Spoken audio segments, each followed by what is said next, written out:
हाँ देखंतु तंत्र पाठरे आपण विद्वेषण पाठ बा विद्यार ना आपण अनेक थर बारंबार मध्य शुणिथिबे। मु आपन बुझाई देबाकू चाहे जे विद्वेषण कोन स्वामी स्त्री बाप पुओ बा माँ बाप भाई भौणी बा किछि परिवार भितर हो बा किछि संगठन भितर हो सांग सांगों भितर हुंतु माने संपर्कों क्षेत्र रे हो यही सब क्षेत्र रे उभयों ठारू उभयों को अलगा करिया पई विद्वेषण रो प्रयोग करा जाय थाए। माने विद्वेषण पाठ रो प्रयोग करिया द्वारा कौन हुए ना जो व्यक्ति ऊपर विद्वेषण पाठ को प्रयोग करा जाइथिबो से व्यक्ति मन रे सामना वाला व्यक्ति को लेके माने अजथा चिंता आसी जीवो, विभिन्न प्रकार संदेह आसी जीवो,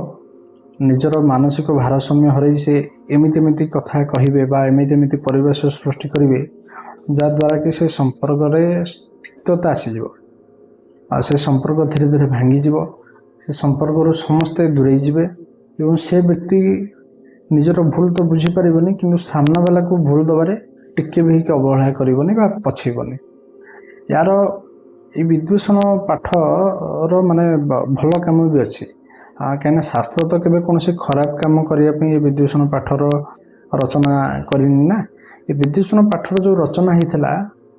उदाहरण स्वरूप मु उदाहरण दे कहूँ उदाहरण स्वरूप कौन से गोटे गोष्ठी रे किछि व्यक्ति विशेष अच्छा जो माने से गोष्ठीटा को खराब कर दउछंती बा जन समाज हित रे अहित करूछंती,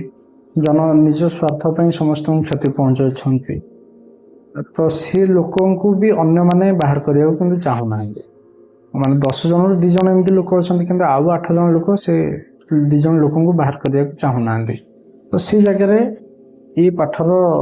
व्यवहार करा जाए जहाँ फल कौन हुए ना ताकू से जगह रू बाहर कर दिया जाए। ये पाठ बा ये प्रयोग पई साधारणतः मशाणी रो किसी देवादेवी मशाणी चंडी खास करके मशाणी चंडी को बेसी व्यवहार करा जाए एवं काली को मध्यम व्यवहार करा जाए बा तांको साधना करा जाए। कौन सी भी देवादेवी उज्जवल रूप को विशेष कर एथिरे व्यवहार करा जाए। कौन सी मिति लिमिट नहीं जे ये पाठ पई केवल यही देवी को ही साधना करा जिवो सेमिति नहीं, कौन सी भी देवादेवी को आपण ए पाठ रे साधना करके करि परिबे। किंतु ये भी बहुत माने गुरुतर पाठ गोटे ये पाठ जदि गोटे भी एपट सेपट किसी होउची तो ये पाठ आपन ऊपर को भी मध्यम लेउटिबार 100 to 100%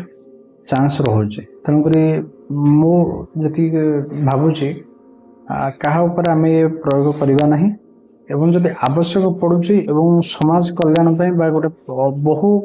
लोकंकर कल्याण पई जदि ये पाठर आवश्यक पड़ुची ताहले करंतु, किंतु निजर व्यक्तिगत स्वार्थ पई ये विद्यार प्रयोग करंतु नहीं।